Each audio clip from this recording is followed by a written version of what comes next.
Episode 691 to 700। अध्याय 691 167। शादी की दुर्घटना अंततः आती है _5। गणना करने का क्या फायदा। शियाओ युए, चिंता मत करो। जिहुआन ने अभी तक तुम्हारे अच्छे गुण नहीं देखे हैं।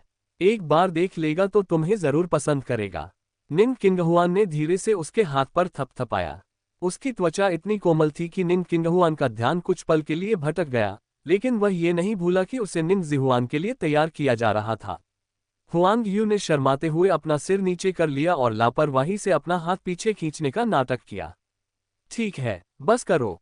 मैं तुम्हें आज यहाँ बहू चुनने के लिए नहीं, बल्कि जिजिन के ठिकाने के बारे में पता लगाने में मदद करने के लिए लाई हूँ, निंग किंगहुआ ने अधीरता से कहा।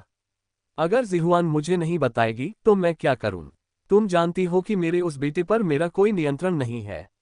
उसी समय निंग किंगलिन के मोबाइल फोन की घंटी अचानक बज उठी। कॉलर आईडी देखते ही उसने तुरंत फोन उठा लिया। ये फैंग, चिंता मत करो, पिताजी तुम्हारा पूरा समर्थन करेंगे। उस विद्रोही लड़की को जब मैं देखूंगा तो उसकी टांगें तोड़ दूंगा। फोन रखने के बाद निंग किंगहुआ ने भौहें उठाकर देखा और पूछा, क्या ये फैंग है? वह जिजिन की तलाश में व्यक्तिगत रूप से जियांगझो आया है। निंग किंगहुआन ने आह भरते हुए कहा, बड़े भाई, आपका दामाद सचमुच बेदाग है। वह न केवल आपका सम्मान करता है, बल्कि जिजिन द्वारा किए गए घृणित कृत्यों के लिए उसके मन में कोई द्वेष भी नहीं है। निंग किंगहुआ ने अपना सिर घुमाकर हुआंग युए की ओर देखा। श्याओ युए, तुम भी एक महिला हो। तुम्हारे नजरिए से जिजिन ने जो किया, क्या वह वाकई हद से ज्यादा था? हुआंग यू ने अपने होंठ सिकोड़कर धीरे से कहा, एक स्त्री का जीवन का सबसे बड़ा लक्ष्य शायद एक अच्छे पुरुष से विवाह करना होता है। युवा स्वामी, ये एक असाधारण व्यक्ति हैं। मैं दिल के मामलों को शायद नहीं समझ सकती क्योंकि मैं सीधे तौर पर इसमें शामिल नहीं हूँ, लेकिन मैंने सुना है कि श्रीमती निंग की शादी को कई साल हो गए हैं और उनकी कोई संतान नहीं है, इसलिए उनके ससुराल वाले असंतुष्ट हैं। मैंने सुना है कि वे सरोगेट माँ की तलाश भी कर रहे हैं। ये समझना स्वाभाविक है कि श्रीमती निंग इसे स्वीकार नहीं कर सकती। समझ में आता है, संतान न होना उसकी गलती है। उसे विनम्रता से रहना चाहिए, दुम दबाकर। ये परिवार ने तो पहले ही बहुत समझदारी दिखाई है, उसके लिए सरोगेट माँ का इंतजाम कर दिया है, और फिर भी वो हंगामा कर रही है। देर सवेर वो ये फैंग को भी दूर भगा देगी, निंग किंगहुआ ने गुस्से में बड़बड़ाया। हुआंग यू ने अपना सिर नीचे कर लिया और कुछ नहीं कहा। उसका दिल एकदम ठंडा पड़ गया। एल्डर निंग वाकई में कुछ अलग ही थे, अपनी ही बेटी के बारे में इस तरह की बातें कर रहे थे। अगर वह खुद होती तो शायद वह भी इसे स्वीकार नहीं कर पाती। ये फैंग अपने साथ एक बैग लिए विमान से उतरे। काले रंग का ट्रेंच कोट पहने, लंबे कद और गरिमापूर्ण व्यक्तित्व वाले ये फैंग भीड़ के बीच से ऐसे गुजरे जैसे कोई सितारा सबका ध्यान अपनी ओर खींच रहा हो। एयरपोर्ट पर अक्सर पेपराजी घात लगाए बैठे रहते थे। ये फैंग को पहचानते ही वे तुरंत उसके चारों ओर जमा हो गए। ये फैंग शान से आगे बढ़ते हुए पेपराजी के पहुंचने से पहले ही टैक्सी में बैठ गया। जल्द ही ये खबर ऑनलाइन आग की तरह फैल गई। युवा मास्टर ये अपनी पत्नी के लिए 1000 मील की यात्रा करते हैं और एक वास्तविक जीवन की पत्नी प्राप्ति का नाटक रचते हैं। युवा मास्टर ये को जियांगझो हवाई अड्डे पर थका हुआ देखा गया। वह पेपराजी से बचने के लिए जल्दी जल्दी भाग रहे थे। इस तरह की खबरें लगातार सामने आती रहीं। ये फैंग सीधे निंग परिवार के घर गए और निंग किंगहुआ से मिले। पिताजी, हालांकि वह अपने ससुर के बारे में बहुत अच्छी राय नहीं रखता था, फिर भी उसे सम्मान दिखाना ही था क्योंकि वह जिजिन के जैविक पिता थे। इस बार जिजिन ने हद पार कर दी है। चिंता मत करो, जैसे ही मैं उसे देखूंगा मैं उसे इतना हंगामा करने के लिए जरूर अच्छी तरह से डांटूंगा, उसने कहा। ये फैंग ने कड़वी मुस्कान के साथ कहा, पिताजी, मुझे तो ये भी नहीं पता कि जिजिन इस समय कहाँ है। मैं उसे कैसे ढूंढूं? निंग किंगहुआ ने आंखें सिकोड़ते हुए कहा, जिहुआन को पक्का पता है कि वह कहाँ है। मैं आपको बता दूं, मैंने पहले ही किसी को उसका पता लगाने के लिए भेज दिया है। हम जिजिन को जरूर ढूंढ लेंगे। कुछ सोचते हुए निंग किंगहुआ ने अचानक अपनी जांघ पर हाथ मारा। कुछ ही दिनों में हमारे चौथे बेटे की शादी है। जिजिन अपने पिता से भी ज्यादा अपने चौथे बेटे का ख्याल रखती है। वह उसकी शादी में जरूर आएगी, फिर हम बस उसके आने का इंतजार करेंगे। निंग जिजिन सुबह तक सोती रही, पिछले कुछ दिनों से घर से बाहर नहीं निकली। उसने बाहर से खाना मंगवाया और टीवी देखने और सोने के बीच समय बिताया, आराम भरे कुछ दिन। ये फैन के जियांगझोउ तक उसका पीछा करने की खबर सुनकर उसने खबरों में छपी पेपराजी की तस्वीरों को देखकर कड़वी मुस्कान के साथ कहा, उसका वजन कम हो गया है। निंग जिहुआन उसे टालती रही थी, ये कहकर कि विदेश जाने के कागजात तैयार नहीं हैं। अब चाहकर भी जाना मुमकिन नहीं था। परसों निंग किंगलिन और बाई रान की शादी थी। क्या वो जाएगी या नहीं? अपने चाचा की शादी देखना उसकी एक पुरानी शिकायत को दूर कर देगा, लेकिन शादी में उसे अनिवार्य रूप से ये फैन का सामना करना पड़ेगा। शादी से एक दिन पहले निंग जिहुआन ने उसे बताया कि उसने टिकट खरीद लिए हैं और उड़ान शादी वाले दिन दोपहर के लिए निर्धारित है। इसलिए उसके लिए बस दूर से एक नज़र डाल लेना ही काफी होगा। पिछले कुछ दिनों से बाई रान शादी की तैयारियों में इतनी व्यस्त थी कि वह लगभग पागल हो गई थी, और परिणामस्वरूप उसे पता ही नहीं चला कि फैसले के कारण बाई परिवार लगभग उलट-पुलट हो गया था।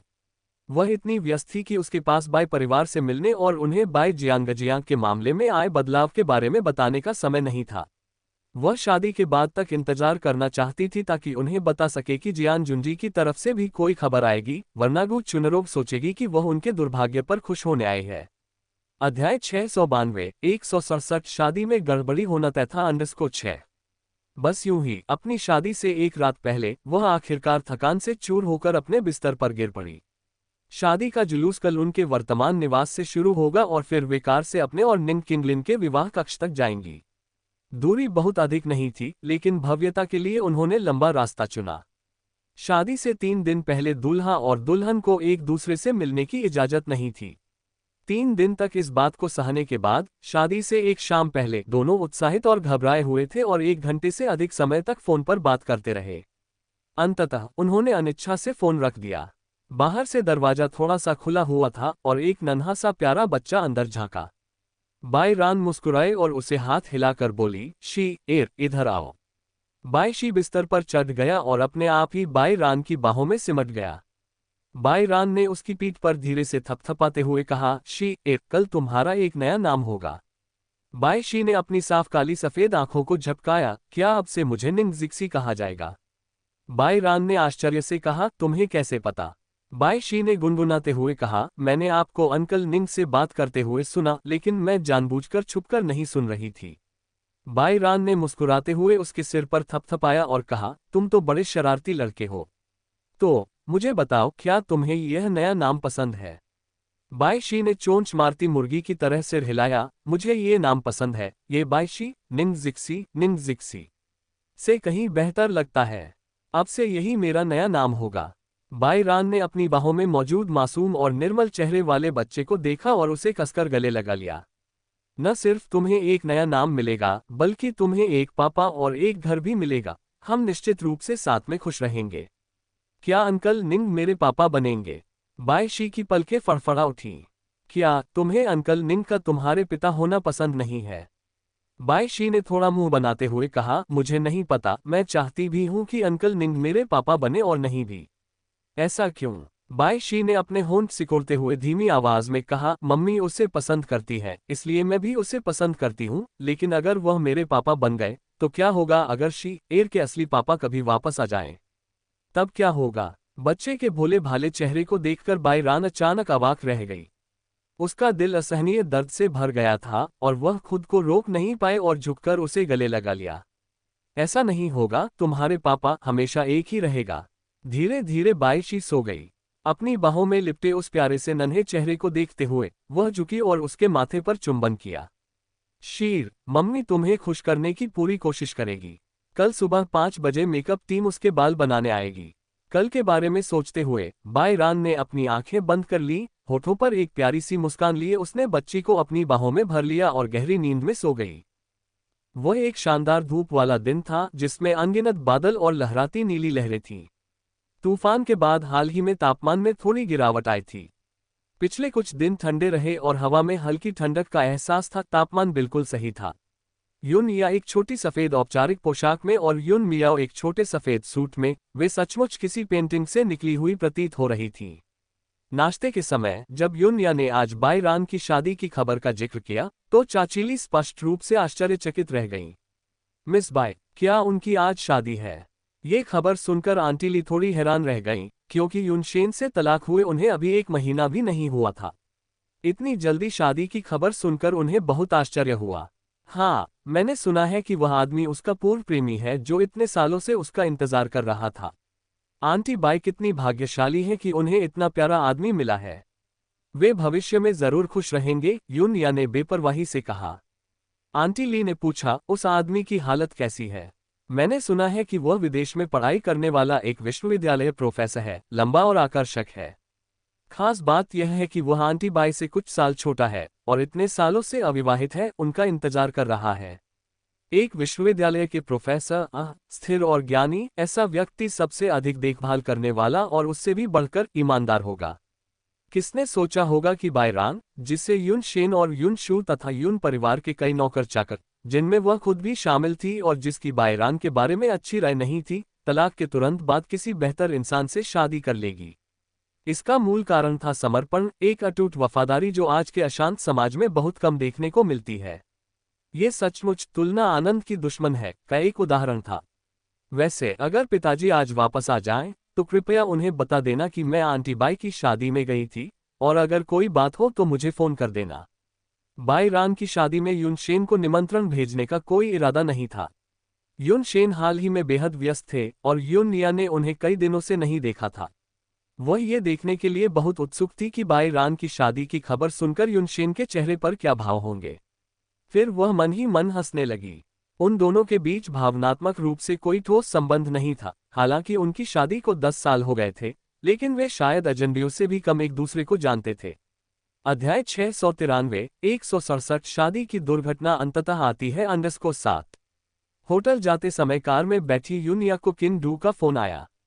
सिनेमा हॉल में आखिरी बार जाने के बाद से यूनिया ने उसे दोबारा नहीं देखा था, लेकिन कुछ रिश्ते ऐसे ही होते हैं, लंबे समय तक दूर रहने से दूरियां नहीं बढ़ती। वह किंडू के साथ 10 साल विदेश में रही थी और उनका रिश्ता भाई बहनों जैसा ही था। यूनिया, आज रात खाने पर आ जाओ। मियाओ मियाओ को लौटे काफी समय हो गया है और मैंने उसे अभी तक नहीं देखा है। संयोग से पिताजी भी आज रात वापस आ रहे हैं, तो चलो साथ में खाना खाते हैं, किंडू ने गर्मजोशी से कहा। यूनिया की आंखों में चमक आ गई। ठीक है, मैं शाम को मियाओ मियाओ को अपने साथ ले आऊंगी। फोन रखने के बाद यूनिया की नजर कार की खिड़की से बाहर के नजारे पर टिक गई।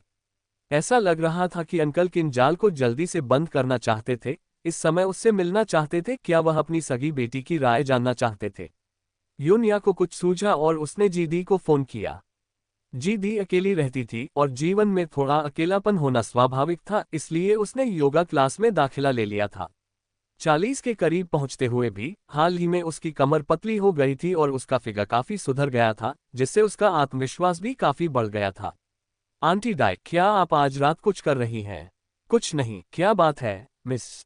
दरअसल उस शाम उनकी योगा क्लास थी, लेकिन उन्होंने अनजाने में झूठ बोला क्योंकि उस युवती के सवाल से साफ संकेत मिल रहा था कि कुछ गड़बड़ है। घर पर मेरा इंतजार करना, मैं आज रात तुम्हें लेने आ जाऊंगी। और कुछ कहे बिना उसने फोन काट दिया। बाई रान की शादी में बहुत कम लोगों को आमंत्रित किया गया था, जिनमें से अधिकांश करीबी रिश्तेदार और दोस्त थे, और मीडिया को आमंत्रित नहीं किया गया था। ये बाई रान की इच्छा थी क्योंकि वह ज्यादा तामझाम नहीं चाहती थी। यूनिया के आने से निंग किंगहुआ बेहद नाखुश थी, क्योंकि वह पहले से ही अपने बेटे की शादी एक उम्रदराज, तलाकशुदा महिला से होने के विचार से काफी असंतुष्ट थी। और अब शादी में पूर्व पति की बेटी का आना, ये तो मानो मुंह पर तमाचा था। यूनिया यून मियाओ के साथ दर्शकों की पहली पंक्ति में बैठी थी और निंग किंगहुआ की निगाहों को पूरी तरह से नजरअंदाज कर रही थी। निंग किंगहुआ ने अपनी आंखें सिकुड़ी। वह लड़की काफी खूबसूरत थी, खासकर उसकी उपस्थिति अविस्मरणीय थी। यूनिया वहां चुपचाप बैठी रही। भीड़ से कई निगाहें उसकी ओर आकर्षित हो रही थीं, अच्छी और बुरी दोनों तरह की निगाहें, जिन्हें उसने संयम से संभाला। यून मियाओ को भीड़ भाड़ वाली जगहों से थोड़ा डर लगता था और वह बेचैन महसूस करती थी, समय समय पर अपने शरीर को मरोड़ती रहती थी। यूनिया ने उसे दिलासा देते हुए उसके हाथ की पीठ थपथपाई और यून मियाओ की ओर मुस्कुराते हुए देखा, जिससे वह धीरे धीरे शांत हो गया। ये फैंग आयोजन स्थल के एक कोने में खड़ा था, उसकी निगाहें चारों ओर घूम रही थीं। धीरे धीरे उसके माथे पर पसीना आने लगा। कृपया, आपको उपस्थित होना होगा। मंच के पीछे सफेद शादी की पोशाक में बेहद खूबसूरत और मनमोहक दिख रही बाई रान ने एक गुलदस्ता पकड़ा हुआ था। एंकर के इशारे पर गहरी सांस लेते हुए उसने धीरे से अपने सामने का दरवाजा खोला। उसके पैरों से लेकर दूर छोर तक एक लाल कालीन बिछा हुआ था, जहां सूट और पॉलिश किए हुए जूते पहने एक आदमी खड़ा था। अगर इतना कष्ट सहना सिर्फ तुमसे मिलने के लिए था, तो मुझे इसमें कोई आपत्ति नहीं थी। उसके होठों पर एक मुस्कान फैल गई और वह संगीत की धुन पर कदम दर कदम उसकी ओर चलने लगी। यूनिया ने बाई रान को उसके शुद्ध सफेद शादी के गाउन में देखा और उसे 10 साल पहले का वह दिन याद आ गया जब बाई रान ने यूनशेन से शादी की थी। तब शादी का गाउन अधिक आलीशान, अधिक स्वप्निल था, फिर भी आज के गाउन जितना सुंदर नहीं था। अपने प्रियजन से विवाह करना ही विवाह की सबसे खूबसूरत व्याख्या है। यूनिया चुपचाप देखती रही और धीरे धीरे उसके होठों के कोने मुस्कुरा उठे। आंटी बाई, मैं आपके लिए शाश्वत सुख की कामना करती हूँ। बेहतरीन ढंग से सिले हुए काले सूट में सजे निंग किंगलिन, जिनके चेहरे पर खूबसूरती और शालीनता थी, मुस्कुराए और बाई रान की ओर हाथ बढ़ाया। बाई रान ने भी मुस्कुराते हुए अपना हाथ, जो सफेद लेस वाले दस्ताने से ढका था, उनके हाथ में रख दिया। हल्के से खींचते हुए वह उनके सामने खड़ी हो गईं। कार्यक्रम के संचालक की स्थिर आवाज माइक्रोफोन के माध्यम से कार्यक्रम स्थल के हर कोने तक पहुंची और दंपति को उनकी अंतिम प्रतिज्ञाओं के माध्यम से मार्गदर्शन किया। अब कृपया अंगूठियों का आदान प्रदान करें, कार्यक्रम संचालक ने कहा। 2 बच्चे चलकर आए और उन्होंने अंगूठी का डिब्बा दंपति को सौंप दिया। जैसे ही वे एक दूसरे की उंगलियों में शादी की अंगूठियां पहनाने वाले थे, जो अटूट प्रेम का प्रतीक है, संगीत अचानक बंद हो गया और उसकी जगह एक बच्चे की चीख सुनाई दी, मम्मी मुझे बचाओ, वू। बाई रान का हाथ कांप रहा था और अंगूठी का डिब्बा खटखट की आवाज के साथ जमीन पर गिर गया। उसने जल्दी से चारों ओर देखा। शी एर। निंग किंगलिन का चेहरा गंभीर हो गया। ये बाई शी की आवाज थी। भय की भावना से भरते हुए उसने बाई रान को धीरे से सांत्वना दी और मंच से निंग जिहुआ को घूर कर देखा। एक बच्चे के अचानक रोने की आवाज से शादी में खलल पड़ गया और मेहमान एक दूसरे को हैरानी से देखने लगे, ये सोचकर कि आखिर हुआ क्या था। तभी बाई रान को लगा कि कुछ गड़बड़ है। उसने निंग किंगलिन से सलाह मशवरा करने के बाद बाई शी का हाथ पकड़कर मंडप तक जाने की योजना बनाई थी। शादी शुरू होने ही वाली थी कि अचानक बाई शी को पेट में दर्द होने लगा और वह बाथरूम जाने की जिद करने लगी। इतने सारे मेहमान इंतजार कर रहे थे, ऐसे में वह वहां से जा नहीं सकती थी, इसलिए उसने एक कर्मचारी को बाई शी को शौचालय ले जाने का काम सौंपा था। उस जानी पहचानी रोने की आवाज को सुनकर बाई रान का दिल बैठ गया। शीर के साथ कुछ हुआ था। यूनिया ने धीरे धीरे अपनी निगाहें नीचे कर लीं, ये जानते हुए कि आज की शादी शांतिपूर्ण नहीं होगी। जो होना तय था वही होकर रहेगा। आंटी बाई, क्या आपको याद है आपने एक बार क्या कहा था? लेकिन मुझे याद है और तुम्हें अंततः इसका पछतावा होगा। यूनिया के होठों पर एक लगभग अदृश्य सी हल्की मुस्कान उभरी, उसकी आंखों में व्यंग्य का एक अंश झलक रहा था। अध्याय 694 168। जब कोई रास्ता बंद हो जाता है तो दोष देने के लिए केवल वही व्यक्ति होता है। बाई रान, तुम निर्दयी औरत, मेरी बेटी अभी भी जेल में कष्ट झेल रही है और तुम्हारी हिम्मत कैसे हुई खुशी की तलाश करने की? महिला की अत्यधिक तनावपूर्ण आवाज लाउड स्पीकर पर दूर तक सुनाई दी। उसकी तीखी आवाज से श्रोताओं के कान दुखने लगे।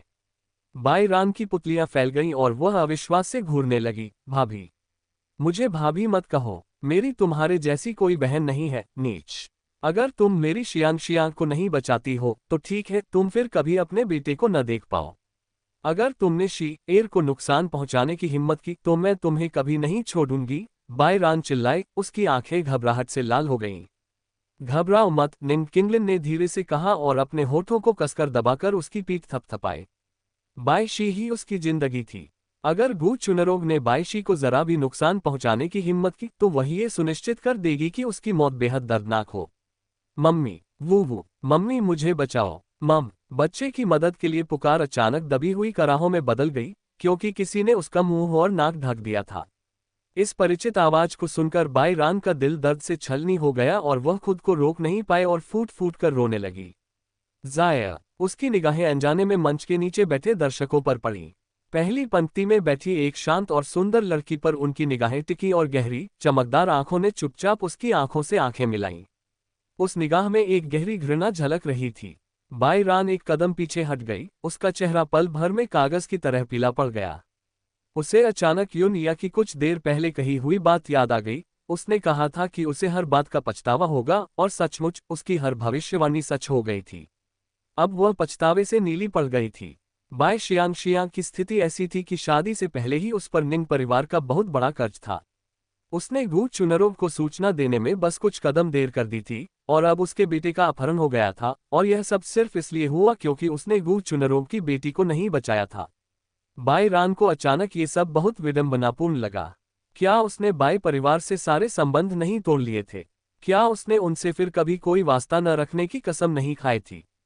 क्या वह गू चुनरोव का असली चेहरा नहीं देख चुकी थी? तो फिर वह बाई शियांग के मामलों में दखल क्यों दे रही थी? बाई शियांग के जीने या मरने से उसे क्या फर्क पड़ता था? रक्त संबंधियों के हास्यास्पद बंधन। इस क्षण उसे अचानक योनिया के शब्दों का अर्थ समझ में आ गया। गू चुनरोव, बाई रान चिल्लाए, अगर तुमने शी एर को रिहा किया तो मैं किसी को भेजकर बाई शियांग को बचा लूंगी। वह ठीक रहेगी। अगर तुमने शी एर के सिर के एक बाल को भी नुकसान पहुंचाने की हिम्मत की तो मैं ये सुनिश्चित कर दूंगी कि तुम जीवन भर बाई शियांग को फिर कभी न देख पाओगे। क्या तुम सचमुच शियांग को बचा सकते हो? आवाज ने संदेह भरे लहजे में धीरे से पूछा। बिल्कुल, मैंने पहले ही एक दोस्त से पूछताछ कर ली है। बाई शियांग के मामले में अभी भी मौका है। बस आप शी एर को रिहा कर दीजिए, मैं उसे छुड़ा लूंगी, बाई रान ने आश्वासन दिया। गू चुनरोव एक पल के लिए हिचकिचाए और फिर बोली, असंभव, मुझसे झूठ मत बोलो। अदालत का फैसला आ चुका है। उसे 10 साल की सजा सुनाई गई है। उसका पूरा जीवन बर्बाद हो गया है। अब मुझे धोखा देने की कोशिश मत करो। मेरी बेटी का जीवन तबाह हो गया है, तुम्हारे बेटे का जीवन भी अच्छा नहीं होगा। यह पागल औरत। बाई रान ने गहरी सांस ली और खुद को शांत करने की कोशिश की। तभी एक गर्म और चौड़ा हाथ उसकी पीठ पर पड़ा, जिससे उसके दिल की बेचैनी और उथल पुथल दूर हो गई। पीछे मुड़कर उसने उस आदमी का सौम्य और सुंदर चेहरा देखा। चिंता मत करो, शी एर ठीक हो जाएगी। उसने उसे अपने पीछे खींच लिया और चारों ओर देखा। उसकी शांत और स्थिर आवाज माइक्रोफोन से दूर तक सुनाई दी। रानारान ने आपसे झूठ नहीं बोला। शियांग के मामले की वजह से वह कई दिनों से सो नहीं पाई थी और आखिरकार उसे सफलता मिली। क्या आपने शियांग के मामले में सर्वोच्च जन न्यायालय में अपील नहीं की थी? अगर कोई संभावना नहीं होती तो आपको क्या लगता है कि सर्वोच्च जन न्यायालय पहले से तय फैसले वाले मामले को क्यों स्वीकार करेगा? आपने नवीनतम नतीजों के लिए कुछ और दिन इंतजार क्यों नहीं किया? कानून के न्याय पर भरोसा रखें। जब तक शियांग निर्दोष है, उसे डरने की कोई जरूरत नहीं है।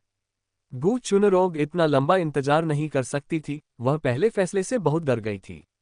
10 साल की कैद, यहां तक कि शियांग की कम उम्र को ध्यान में रखते हुए भी। 10 साल जेल में बिताने के बाद उसकी बेटी का जीवन पूरी तरह से बर्बाद हो जाएगा। वह कैसे चुपचाप देख सकती थी कि बाई रान खुशी से जी रही है जबकि उसकी अपनी बेटी का जीवन बिखर रहा है। वह इसे सहन नहीं कर सकती थी, इसीलिए वह आज चुपके से होटल में घुस आई थी। आखिरकार उसे मौका मिल ही गया। निंग किनलिन की बातें सुनकर गू चुनरोव दंग रह गई। क्या बाई रान ने पहले ही मदद मांग ली थी? क्या शियांग के लिए अभी भी कोई उम्मीद बाकी थी? ध्यान भटकने के क्षण में बाई शी ने अपना हाथ जोर से काट लिया। दर्द से कराहते हुए उसने अपनी पकड़ ढीली कर दी और बाई शी एक फिसलन भरी मछली की तरह पलक झपकते ही निकल गया। गू चुनरोव उसे समय पर पकड़ नहीं पाया। उसकी आंखों में क्रोध था, वह उसे भागने नहीं दे सकती थी। इतनी दूर आने के बाद उसने सोचा, क्यों न पूरी ताकत लगाकर उसे अगवा कर लिया जाए। वरना अगर बाई रान ने शियांग की परवाह करना छोड़ दिया तो क्या होगा? अध्याय 695 168। जब कोई रास्ता बंद हो जाता है तो ये स्वयं की गलती होती है। _2 वहीं रुक जाओ। गू चुनरोव चिल्लाए और अपना चमड़े का जूता बाई शी पर फेंक दिया, जो उसके सिर पर लगा। बाई शी पहले से ही अस्वस्थ थी और इस चोट से उसका छोटा सा शरीर लड़खड़ा गया। वह जमीन पर गिरने ही वाली थी कि अचानक बाहर से दरवाजा जोर से खुल गया। एक लंबी कोट पहने महिला अंदर घुस आई, बाई शी को जमीन पर गिरने से पहले ही पकड़ लिया और गू चुनरोव को एक लात मारी, जिससे वह दीवार से टकराकर जमीन पर गिर पड़ी। वह दर्द से कराह उठी। उस महिला के लंबे बाल पोनीटेल में बंधे हुए थे और उसके चेहरे के भाव बेहद आकर्षक थे। उसने ठंडी आंखों से उन्हें घृणा और तिरस्कार से देखा। ये सोचकर ही घिन आती है कि तुम बच्चे की चाची हो और ऐसी क्रूरता कर सकती हो, जो किसी जानवर से भी बदतर है। गू चुनरोव ने कुछ कहने की कोशिश की, लेकिन पेट में हो रहे दर्द से उसका चेहरा पीला पड़ गया और उसके होंठ कांपने लगे, जिससे वह एक और शब्द नहीं बोल सकी। महिला ने अपनी बाहों में मौजूद उस बच्चे को देखा, जो बेहद सुंदर और प्यारा था, और उसकी आंखों में एक अलग ही कोमलता आ गई। बाई शी ने अपनी बड़ी बड़ी साफ आंखों से उस महिला की ओर देखा और कहा, आंटी, मुझे बचाने के लिए धन्यवाद। अभी अभी आपने बहुत अच्छा काम किया। महिला ने धीरे से मुस्कुराते हुए कहा, आपको मुझे बहन कहकर बुलाना चाहिए। बाई शी ने शरारती अंदाज में अपनी आंखें घुमाई और खुशी से कहा, हाँ हाँ बहन, तुम अभी भी बहुत जवान हो। तुम्हें चाची कहना तुम्हें बूढ़ा कहने जैसा है। कितनी मीठी बातें करता है। निंग जिजिन ने खुद को रोक नहीं पाया और अपना हाथ बढ़ाकर उसका सिर छू लिया, लेकिन अचानक उसे कुछ गर्म महसूस हुआ। उसने जल्दी से अपने हाथ पर देखा और उस पर साफ ताज़ा खून देखा। तुम्हें चोट लगी है? बाई शी ने हंसते हुए कहा, बिल्कुल भी दर्द नहीं हो रहा है, जरा भी नहीं, चिंता मत करो बहन। खून बह रहा है और दर्द नहीं हो रहा। ये बच्ची तो सच में। निंग जिजिन का दिल टूट गया और वह बाई शी को गोद में लेकर जाने लगी, लेकिन उसी क्षण निंग जिहुआ बाहर से अंदर आ गई। बहन, निंग जिहुआन ने निंग जिजिन को देखकर आश्चर्य से कहा, फिर मुस्कुराते हुए कहा, तुम यहाँ हो। निंग जिजिन ने बाई शी को उसके हवाले करते हुए कहा, इस बच्चे के सिर पर चोट लगी है, इसे जल्दी से डॉक्टर के पास ले जाओ। जीजाजी भी यहाँ हैं, क्या आप उनसे मिलने नहीं जा रहे? निंग जिहुआन ने पूछा। निंग जिजिन ने अपने होंठ सिकोड़ते हुए कहा, वह अब तुम्हारा जीजा नहीं है, इतनी स्नेह भरी बातें मत करो। निंग जिहुआन ने अपनी भौहें ऊपर उठाते हुए कहा, बहन, क्या तुम्हें नहीं पता कि साउंड सिस्टम अभी भी चालू है? उसने तुम्हारी कही हर बात सुन ली। निंग जिजिन। उसने निंग जिहुआ को घूरकर देखा और बिना कुछ कहे जाने की कोशिश की। तभी निंग जिहुआ की बाहों में बैठी बाई शी ने अपना छोटा सा सिर आगे बढ़ाया और निंग जिजिन की बाह पकड़ ली। प्यारी बहन, क्या मुझे आपसे दोबारा मिलने का मौका मिलेगा? निंग जिजिन ने बाई शी के नन्हे से चेहरे को छुआ और मुस्कुराते हुए कहा, अब से हम परिवार बनेंगे, इसलिए बेशक हम फिर मिलेंगे। बाई शी की आंखें आश्चर्य से चौड़ी हो गईं।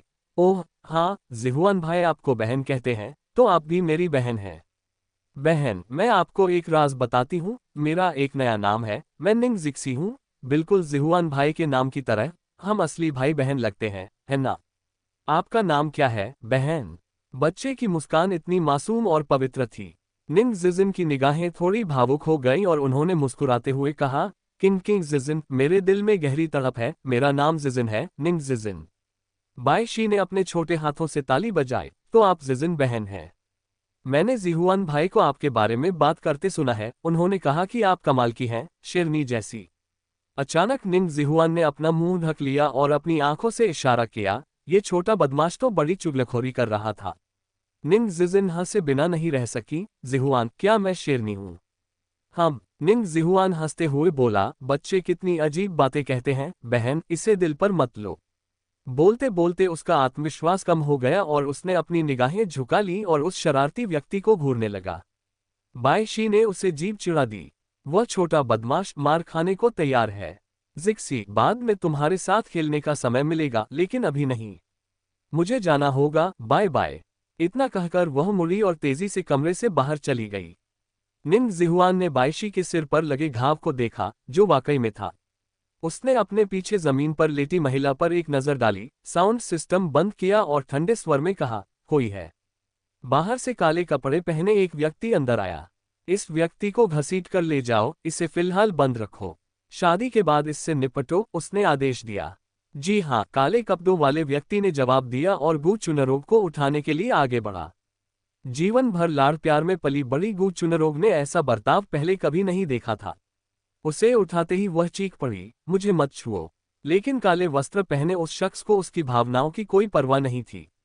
अचानक बाई रान हाथ में शादी का जोड़ा लिए कमरे में घुस आए और बाई शी को देखते ही दौड़कर उसके पास गई और उसे अपनी बाहों में भर लिया, कसकर गले लगाते हुए बोली, शी, तुमने तो मुझे लगभग मौत के घाट ही उतार दिया था।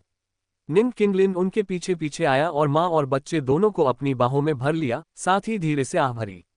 अध्याय 696 168। जब कोई रास्ता बंद हो जाता है तो ये स्वयं की गलती होती है। 3 बाई शी ने बाई रान की गर्दन को गले लगाया। उसकी आंखें लाल हो गई थीं। उसे अपने डर का एहसास तब हुआ जब वह अपनी मां की बाहों में आ गई।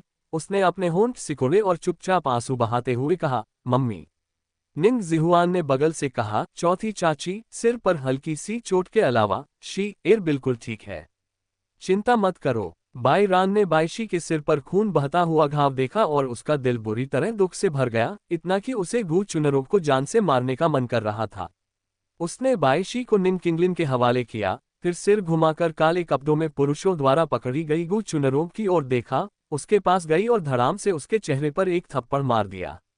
थप्पड़ से गू चुनरों थोड़ी होश में आए और ये देखकर कि उसे बाईरान ने मारा है, अविश्वास से बोली, तुम्हारी हिम्मत कैसे हुई मुझे मारने की?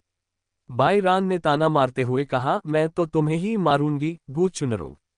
तुम निर्दयी औरत, मैं तुम्हारी बेटी के मामले में इधर उधर भागती रही और मैंने कभी नहीं सोचा था कि तुम मुझे इस तरह से जवाब दोगी, मेरे बेटे का अपहरण करके मुझे धमकाओगी।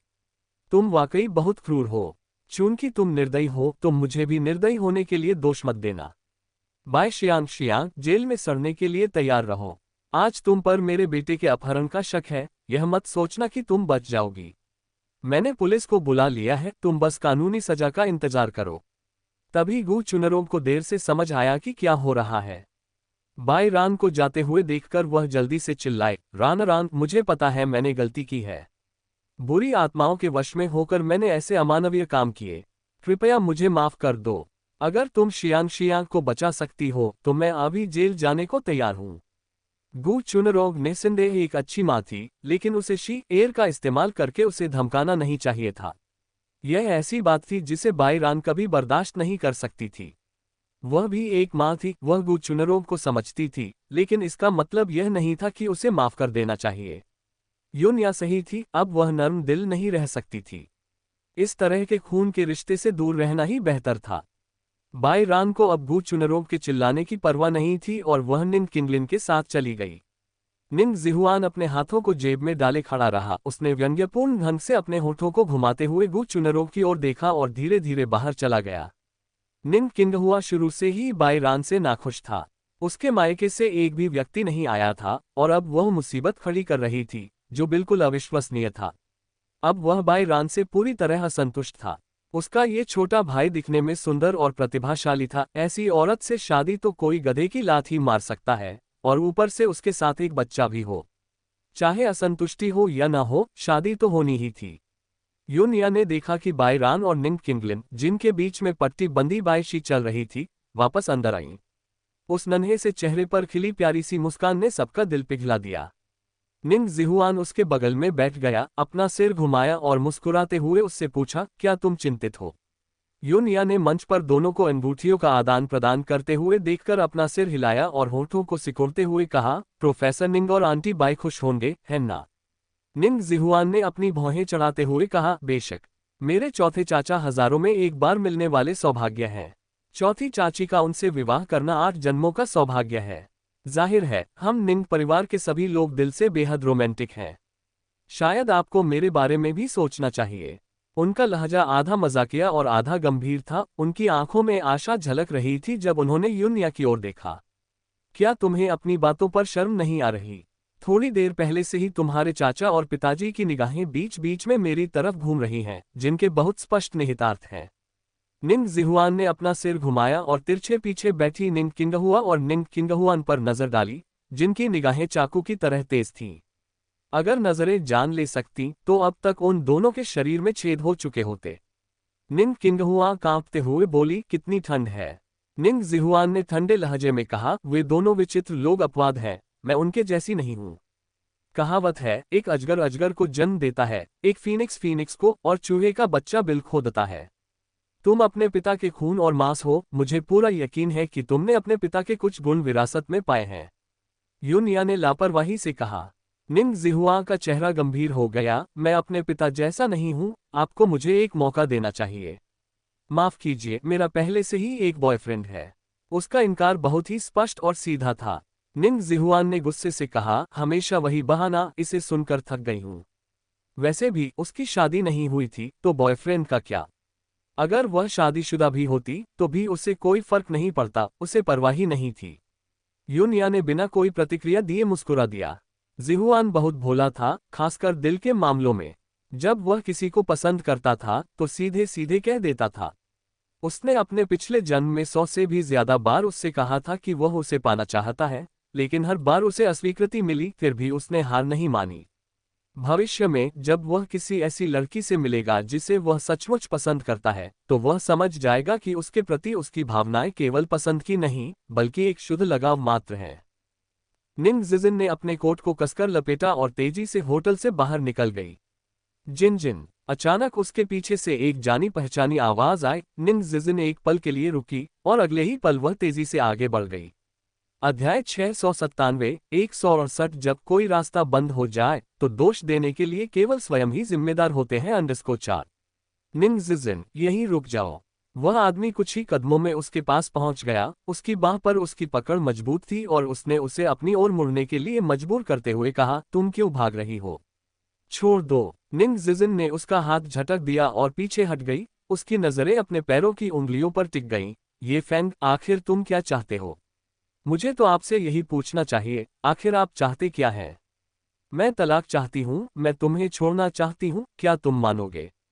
निंग जिजिन ने तिरस्कार से कहा और अपनी नजरें उठाकर उस कभी खूबसूरत लेकिन अब मुरझाए हुए चेहरे को देखा।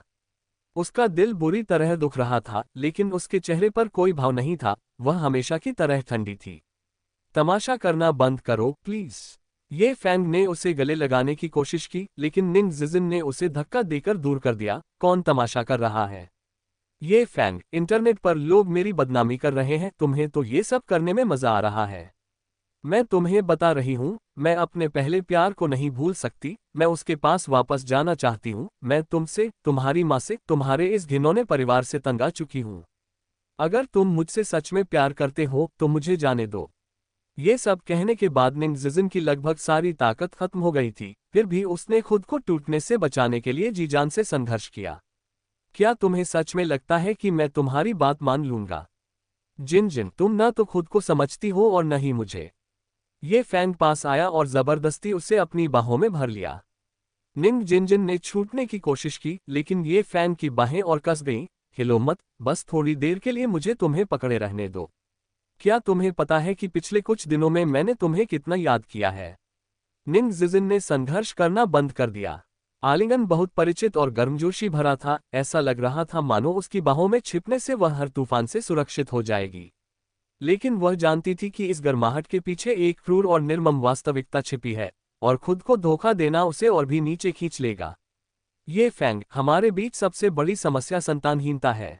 तुम्हारे परिवार और तुम्हारी माँ के दबाव के कारण मेरे लिए तुम्हारे साथ यह यात्रा जारी रखना असंभव है। मुझे माफ करना, मैं ही भाग रही हूँ। कृपया मुझे जाने दो। तो बात बस बच्चे पैदा करने पर आकर रुकती है। ठीक है, मैं तुम्हें अभी साफ साफ बता देता हूँ, मैंने कल ही नसबंदी करवाई है। तुम बांझ हो, मैं भी बांझ हूँ, हम दोनों बिल्कुल एक दूसरे के लिए बने हैं। उसने अपनी जेब से अस्पताल की रिपोर्ट निकालकर उसे देते हुए कहा। रिपोर्ट देखते ही निंग जिजिन कांप उठी। उसकी आंखों में अविश्वास भर गया और वो ये फैंग पर चिल्लाई, क्या तुम्हारा दिमाग खराब हो गया है? रोते हुए उसने उसे मारा, तुम्हारे माता पिता अब मुझसे जान से नफरत करेंगे। तुम इतने मूर्ख क्यों हो? ये फैंग ने उसके हाथ पकड़ लिए। उसकी गहरी आंखें उसे घूर रही थीं। जीवन में बहुत सी जिम्मेदारियां हैं, लेकिन मैं सिर्फ तुम्हारे लिए जिम्मेदार होना चाहता हूं। तुम्हें सब कुछ नहीं मिल सकता, मुझे सिर्फ तुम चाहिए। मुझे पता है ये स्वार्थीपन है, लेकिन मैं कुछ नहीं कर सकता। तुम्हें खोना, मैं तो मर ही जाऊंगा। तुम्हें खोकर मैं निश्चित रूप से मर जाऊंगा। निंग जिजिन की आंखों में आंसू भर आए और उसकी नजर धुंधली हो गई। आखिरकार वह फूट फूट कर रोने लगी। ये फैंग ने उसे कसकर गले लगाया। रो लो, जब तुम रो लोगी तो तुम्हें अच्छा लगेगा। अब हम किसी दूसरे देश के लिए निकल सकते हैं और कभी वापस नहीं आएंगे। ये फैंग, तू कमीना मूर्ख, तूने मुझसे सलाह लिए बिना नसबंदी करवा ली, तू इतना बेवकूफ क्यों है? ये फैंग ने कड़वी मुस्कान के साथ कहा, मुझे भी लगता है कि मैं मूर्ख हूं, एक औरत के लिए जीना और मरना, लेकिन मैं क्या कर सकता हूं? तुम्हारे अलावा इस दुनिया में कोई और औरत मुझे इतना भावनात्मक रूप से आकर्षित नहीं कर सकती। निंग जिजिन ने अचानक उसे धक्का दिया और जाने के लिए मुड़ गई। ये हरकत इतनी अचानक हुई कि ये फैंग को प्रतिक्रिया देने का मौका ही नहीं मिला और निंग जिजिन भीड़भाड़ वाली सड़क पार कर गई, जिससे उसे लगभग दिल का दौरा पड़ गया। वह उसका पीछा करने ही वाला था कि एक बड़ा ट्रक गुजरा। जब उसने दोबारा देखा तो निंग जिजिन सड़क किनारे खड़ी चिल्ला रही थी, ये फैंग, तुम मूर्ख हो। उसके मुंह से ये शब्द निकलते ही वह सड़क किनारे खड़ी एक टैक्सी में कूद पड़ी और गाड़ी तेजी से रवाना हो गई। ये फैंग ने हताशा में पैर पटका, वह फिर से बचकर निकल गई थी। निंग जिजिन टैक्सी में बैठी थी, उसकी आंखें आंसुओं से धुंधली थीं। तभी ड्राइवर ने पूछा, मैडम, आप कहाँ जा रही हैं? हवाई अड्डा। वह जोर जोर से रोने लगी, उसे डर था कि कहीं वह शोक से बेहोश न हो जाए। ड्राइवर ने पूछा, मैडम क्या आपका अभी अभी ब्रेकअप हुआ है? ब्रेकअप के बाद कुछ महिलाएं हताश हो जाती हैं। टैक्सी ड्राइवर के रूप में उसने ऐसे कई मामले देखे थे। तुम्हें क्या फर्क पड़ता है? निंग जिजिन ने झल्लाकर कहा। लेकिन वास्तव में एक बार जब वह उग्र हो गई तो उसने मास्टर निंग की खौफनाक उपस्थिति का परिचय दिया और यह कुछ हद तक डरावना था। ड्राइवर पीछे हट गया, आगे बोलने की हिम्मत नहीं कर रहा था। निंग जिजिन का रोना और भी हिंसक हो गया, आंसुओं से उसका मेकअप पूरी तरह से खराब हो गया और रोते हुए वह ये फैन को कोसने लगी। योजक चिन्ह, योजक चिन्ह, योजक चिन्ह, योजक चिन्ह। शादी की रस्म के बाद भोज शुरू हुआ। युन या और निंग जिहुआन एक ही मेज पर बैठे थे और जैसे ही वे अपनी जगह पर बैठे, लंबे काले बालों वाली सफेद पोशाक पहने एक खूबसूरत लड़की जो बेहद पवित्र लग रही थी, पास आए और स्वाभाविक रूप से निंग जिहुआन के बगल में बैठ गई। अपना सिर घुमाकर उसने मुस्कुराते हुए पूछा, युवा स्वामी निंग, क्या संयोग है? क्या मैं यहाँ बैठ सकती हूँ? अध्याय 698 168। जब कोई रास्ता बंद हो जाए तो दोष देने के लिए केवल स्वयं ही जिम्मेदार होते हैं। अंडरस्कोर 5। निंग जिहुआन ने उसकी तरफ देखा तक नहीं और कहा, दफा हो जाओ। लड़की ने शिकायत भरे लहजे में अपने होंठ सिकोड़े और उसकी निगाहें लापरवाही से उसके दाहिनी ओर बैठी लड़की पर पड़ी। उसने देखा कि निंग जिहुआन वास्तव में उसके लिए चाय डाल रही थी और उसकी पुतलियां अचानक सिकुड़ गईं। क्या यह मिस जी हैं? आप तस्वीरों से कहीं ज्यादा खूबसूरत हैं। लड़की ने सचमुच प्रशंसा की। युन या मुस्कुराए और बोली, धन्यवाद। उसका व्यवहार न तो ठंडा था और न ही अत्यधिक गर्मजोशी वाला, बल्कि शालीन और संयमित था। हुआंग यू मुस्कुराए, लेकिन अनजाने में ही उसकी आस्तीन के नीचे उसका हाथ मुट्ठी बन गया। क्या ऐसा हो सकता है कि निंग जिहुआन को जी यून्या पसंद हो? जी यून्या इतनी खूबसूरत है, वो जहां भी जाती है राजकुमारी की तरह चमकती है, इसलिए निंग जिहुआन का उसे पसंद करना स्वाभाविक ही है। ये सोचकर उसका दिल मानो सुई चुभो दिया गया हो, ईर्ष्या और असंतोष से भर गया, लेकिन उसने इसे अपने चेहरे पर जाहिर नहीं होने दिया। मैंने तुम्हें यहां से चले जाने को कहा था, सुना नहीं? निंग जिहुआ का लहजा ठंडा था। युन या के लिए चाय डालने के बाद उसने युन मियाओ का कप भी भर दिया। अगर कोई उसकी कही बात को नजरअंदाज कर दे तो वह एक विचारशील और संवेदनशील युवक प्रतीत होगा। हुआंग यू ने मन ही मन भौहें चढ़ाईं और जैसे ही उसने पास आते हुए एक आकृति को देखा, उसका चेहरा बेहद दुखी हो गया। जिहुआन, तुम इस तरह कैसे बोल सकती हो? जियाओ यू इतनी अच्छी लड़की है, इतनी बुरी तरह से बात मत करो। निंग किंगहुआन पास आकर बोली। निंग जिहुआन ने ठंडी आवाज में कहा, तुम्हें लगता है कि वह अच्छी है तो सबको भी अच्छी ही लगेगी। तुम्हें ये रुतबा किसने दिया? अपने लोगों के साथ यहाँ से जल्दी चले जाओ, तुम सबको देखकर ही मुझे गुस्सा आता है। निंग किंगहुआ गुस्से से इतना उबल रहा था कि उसका मन कर रहा था कि किसी को मार दे, लेकिन उसका उठा हुआ हाथ अंततः बेबस होकर नीचे गिर गया।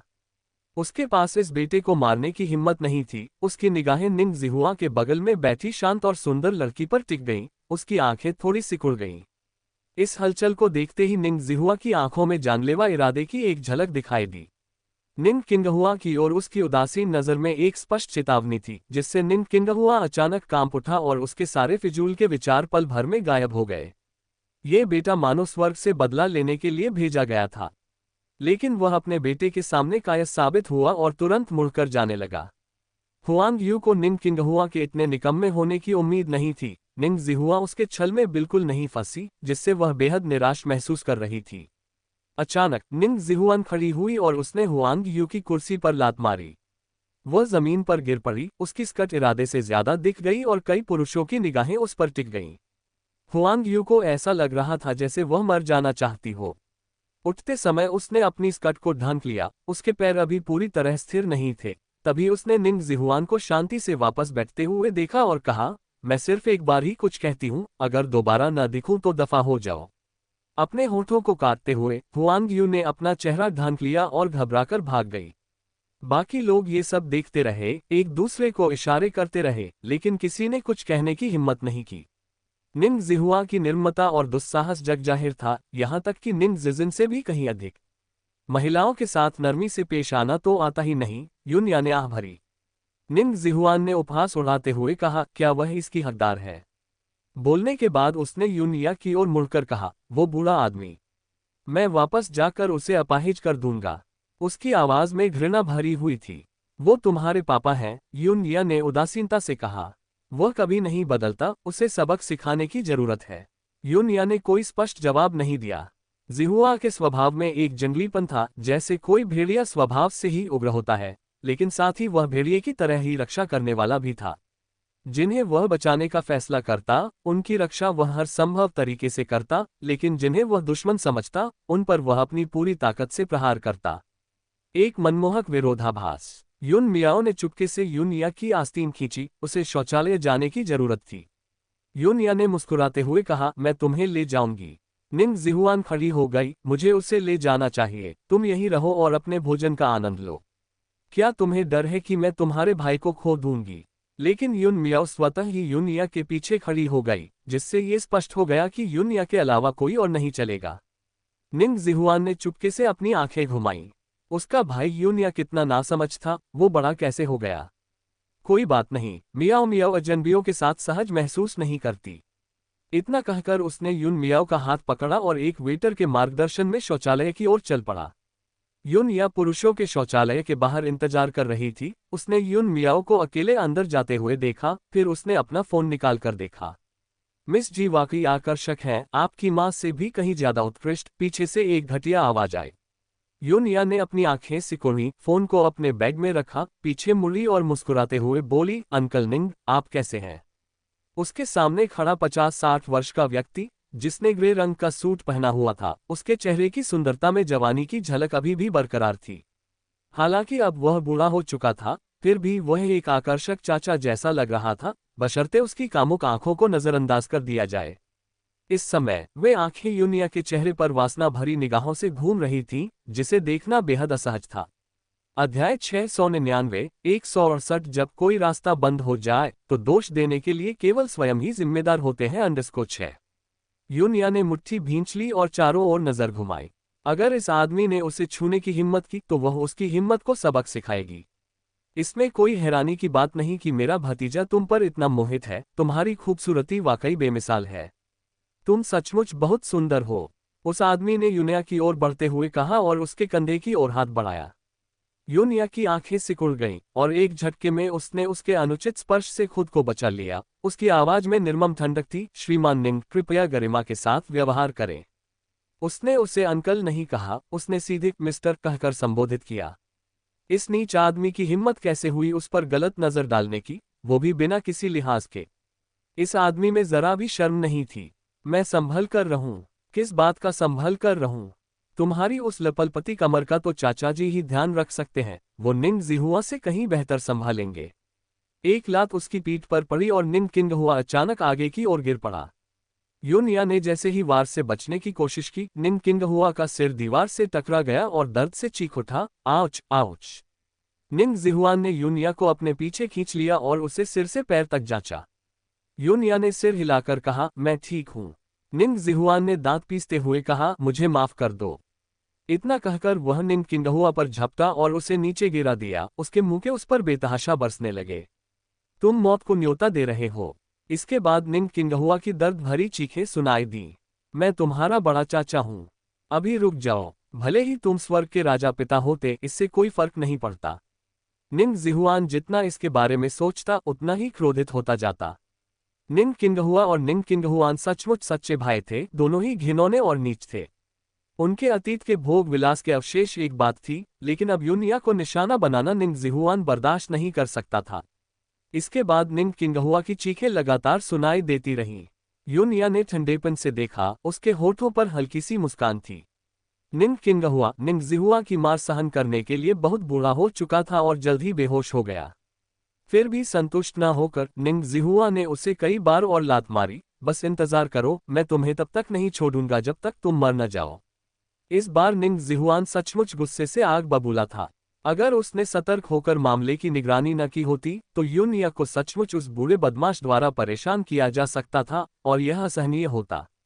यूनिया की ओर एक नजर डालते हुए वह कुछ असमंजस में सा लग रहा था। यूनिया, गुस्सा मत करो, गुस्सा मत करो, मैं उसे जरूर सबक सिखाऊंगा।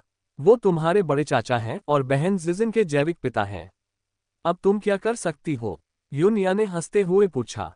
तो क्या हुआ? अगर वह स्वर्ग का राजा पिता भी होता तो भी अगर वह तुम्हें परेशान करता तो मैं उसे वैसे ही पीटता, उस युवक ने तेज और गहरी आंखों से कहा। युन मियाओ शौचालय से बाहर निकली और उसने देखा कि निंग किंगहुआ बुरी तरह पिटकर फर्श पर पड़ा है और वह सहज ही पीछे हट गई। युन या उसके पास गई और उसका हाथ पकड़ लिया। आप दोनों आगे बढ़िए, मैं थोड़ी देर में आ जाऊंगा। उन दोनों के चले जाने के बाद निंग जिहुआन ने निंग किंगहुआ की बेल्ट खोली और उसके हाथ पीछे बांध दिए। उसने उसे कॉलर से पकड़ा और घसीटते हुए शौचालय में ले गया, जहां उसने उसका सिर टॉयलेट में धकेल दिया।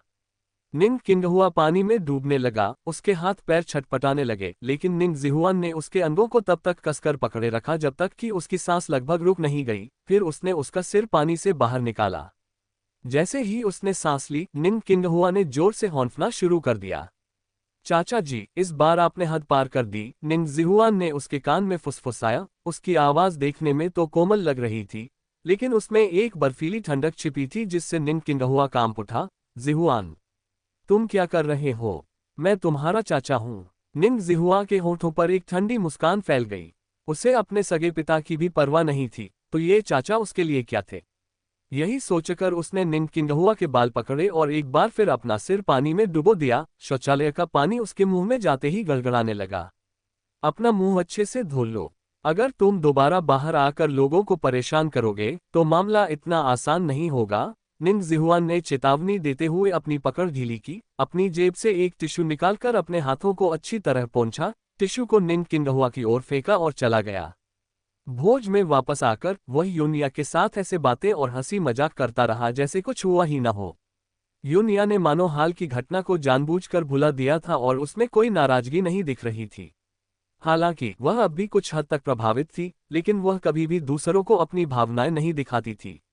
केवल निंग जिहुआन, जो बहुत सतर्क था, ने उसके इस बदलाव को महसूस किया और अपने भीतर के गुस्से को बढ़ते हुए पाया।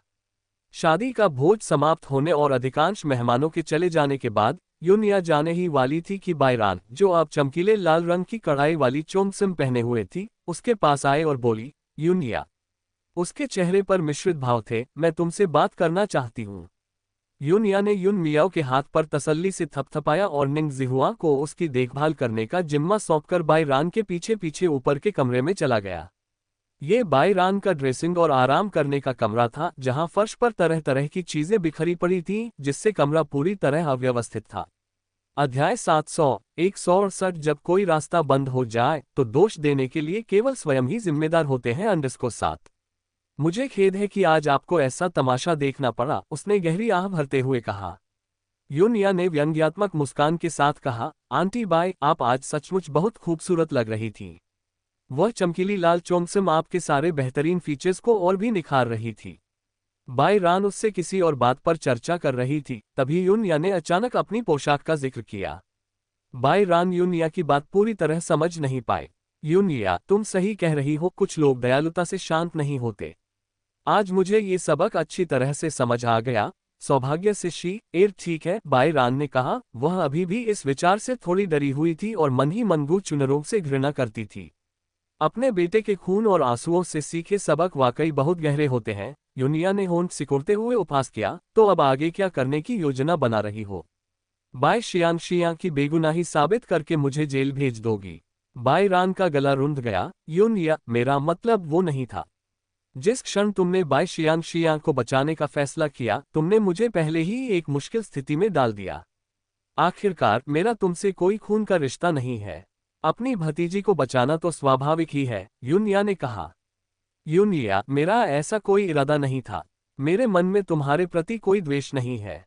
मैंने बस ये सोचा कि शियांग मेरी आंखों के सामने कैसे पली बढ़ी, और मैं उसे ऐसे अपराध के लिए कैद होते हुए नहीं देख सकती थी जो उसने किया ही नहीं था, इसलिए मैंने। लेकिन मैं तुम्हारे बारे में कभी किसी को नहीं बताऊंगी। अगर तुम बोल भी दो तो क्या फर्क पड़ेगा? क्या तुम्हारे पास कोई सबूत है? क्या कोई तुम पर विश्वास करेगा? यूनिया ने होंठ सिकोड़ते हुए कहा, तुम अभी पुलिस स्टेशन जाओ और मुझे उनके हवाले कर दो, मुझे गिरफ्तार करवा दो। देखो क्या उन्हें मेरे खिलाफ कोई सबूत मिलता है। अरे हाँ, मैं भूल गई, तुमने जो वकील ढूंढा है, जियान जुनजी, वो काफी काबिल है, शायद वो मेरे खिलाफ कुछ सबूत निकाल सके। नहीं, बात यहां तक नहीं पहुंचेगी। यूनिया, मैं तुम्हें शक के दायरे में नहीं आने दूंगी, बायरान ने जोर देकर कहा। यून या मुस्कुराए और एक पारदर्शी प्लास्टिक बैग में लिपटी हुई मेडिकल इंजेक्शन की बोतल निकाली। यह एक महत्वपूर्ण सबूत है, ट्यूबुलर एरो पॉइजन एल्कलॉइड। अगर आप इसे खुद बाय शियांग के कमरे में रख दें तो मैं आपकी बात मान लूंगी। बाय रान ने शीशी को देखा और उसकी पुतलियां अचानक सिकुड़ गईं। बाय शियांग को न बचाना एक बात थी, लेकिन उसे व्यक्तिगत रूप से नुकसान पहुंचाना, क्या बात है, करने की हिम्मत नहीं हो रही। तो बड़ी बड़ी बातें मत करो, यूनिया ने बोतल को एक तरफ रखते हुए ताना मारा। बाय रान ने यूनिया के हाथ से शीशी छीन ली। कौन कहता है कि मैं इसे बर्दाश्त नहीं कर सकती? उस कुतिया गू चुनरोग ने मेरे बेटे का अपहरण करने की हिम्मत की। मैं उसकी बेटी को जेल में सड़ने का कारण बना दूंगी। ये सब गू चुनरोग की अपनी गलती थी और बाय शियांग यूनिया को उकसाने के लिए इस सजा की हकदार थी। उसने खुद को एक सटीक बहाना दे दिया। तथाकथित रिश्तेदारी भाड़ में जाए, उसके बेटे की जान से बढ़कर कुछ भी महत्वपूर्ण नहीं था। बाय रान हमेशा से जैसे को तैसा में विश्वास करती थी। ये सब गू चुनरों की करतूत थी। आंटी बाय एक समझदार महिला है। आपको पता होना चाहिए कि शीशी को कहाँ रखना है ताकि अभियोजक की दूसरी तलाशी विश्वसनीय लगे, यूनिया ने उसे याद दिलाया।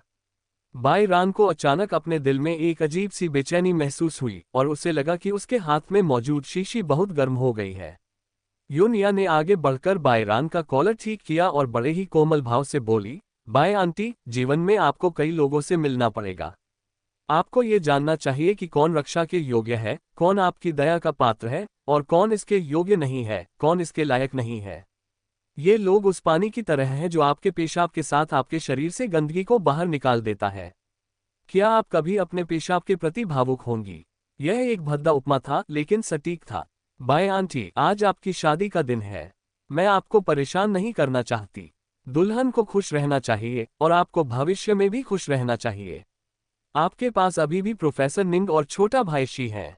केवल उन्हीं के प्रति आपको कोमल हृदय रखना चाहिए, यूनिया ने कहा। बाय रान ने अपने सामने खड़ी लड़की की ओर देखा और पूछा, उस बूढ़े आदमी को बचाते समय तुम क्या सोच रही थी? यूनिया ने मुस्कुराते हुए कहा, खैर, उस समय लाइव टीवी प्रसारण हो रहा था। मेरी छवि को निखारने का सुनहरा अवसर था। ऐसा अवसर बहुत कम मिलता है।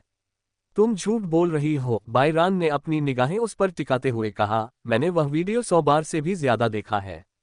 तुम दूसरों को धोखा दे सकती हो, लेकिन मुझे नहीं। तुमने उस व्यक्ति की जान बचाने के लिए अपनी जान जोखिम में डाली थी। व्यंग्य भरी नजर से देखते हुए यूनिया ने कहा, ज्यादा गहराई में जाना अच्छी आदत नहीं है। मैंने उसे बचाया और मुझे इसका फायदा हुआ। यह एक उचित सौदा था, बहुत सार्थक। बाय रान ने उसे ऐसे देखा मानो वह पागल हो। तुम बहुत डरावनी हो। एक ही शरीर में एक देवदूत और एक राक्षस का सह अस्तित्व, ये किस प्रकार की भयावह आत्मा है? यूनिया ने गंभीरता से सिर हिलाया। बेशक, मेरे बारे में ऐसा कहने वाले आप पहले व्यक्ति नहीं हैं और न ही आप आखिरी होंगे। अपने हाथ में शीशी पकड़े हुए बाय रान ने कहा, मुझे पता है क्या करना है, चिंता मत करो। मैं बाय शियांग की स्थिति को तुम्हारे लिए मुसीबत नहीं बनने दूंगी। यूनिया को यह आभास हो गया था कि जियान जुनजी की वजह से यह मामला इतनी आसानी से हल नहीं होगा। उसने उसका बायोडेटा देखा था और उसे संदेह था कि आगे एक कठिन लड़ाई होने वाली है। आगे की कहानी सुनाने के लिए वीएम स्टोरी वर्ल्ड को सब्सक्राइब करो।